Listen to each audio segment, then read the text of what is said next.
નડિયાદ શહેરમાં ward number 10ના બીજેપીના પૂર્વ councillor અને તેમના પરિવાર પર હુમલો થયો છે. ઝાડ કાપવા જેવી સામાન્ય બાબતમાં પડોશી સાથે ઝઘડો થયો, જે મારામારીમાં ફેરવાઈ ગયો. ઝઘડામાં તૃપ્તિબેન અને તેમના દીકરા રૂપિતના માથા પર ધારિયાથી ઘા કરતા બંનેને ગંભીર ઈજાઓ થઈ છે.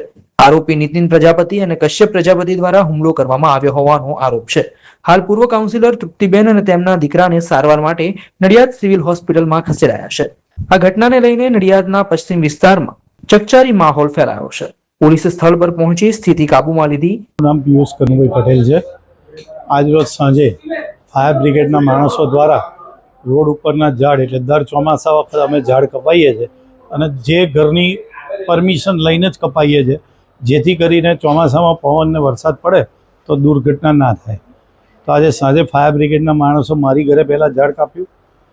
બાજુમાં નીતિન પ્રજાપતિનું ઘર છે, એની ઘેર ઝાડ કાપતા હતા તો એનો છોકરો કશ્યપ પ્રજાપતિ આવીને આ લોકો જોડથી કટર ઝૂંટવી લીધું અને અંદર જતો ગમે એમની ગારો બોલતો હતો.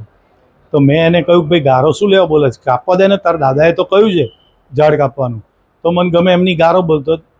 મેં એને કહ્યું. પછી અમારે ઝપાઝપી થઈ. પછી એની છોકરી આવી, એની છોકરી ગમે એમનું બોલતી હતી, એટલે થોડી એ થયું. પછી મારો છોકરો આવ્યો અને પાછળ ઝપાઝપી થઈ, મને માર્યો, મારા માર ખેંચ્યા. એ કટર લઈને મને મારવા આવતો હતો. પછી થોડી વધારે એ થયું, પબ્લિક ભેગી થઈ ગઈ અને છેલ્લે એને એના સસરાને ફોન કર્યો. એના સસરા આવીને પાછળથી મારી વાઈફને ફટકો મારી દીધો અને મારા છોકરાને ફટકો માર્યો. એટલે મેં એની ફેંટ ઝાલી અને મેં કહું ભાઈ તું શું કરત? અને એ પોતે નગરપાલિકાનો કર્મચારી છે, મહાનગરપાલિકાનો કર્મચારી કિશોર વરિયા. આ લોકો તે વખતે સિવિલ હોસ્પિટલમાં ગયા, હું ત્યાં આગળ ઊભો રહેલો. પછી પોલીસ આવી અને પોલીસ એ લોકો વલ્લભનગર ચોકી લઈ ગઈ.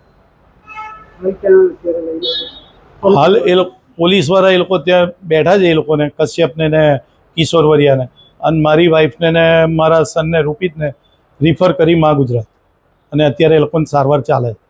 My school is one such future-ready school where I understand each and every concept taught in the class and don't rote learn, where teachers don't just use books and blackboard to teach but use new ways of teaching and learning like audiovisual learning, activity-based learning and group activities, which enhances my conceptual understanding. My school also teaches coding, which is an important 21st century skill.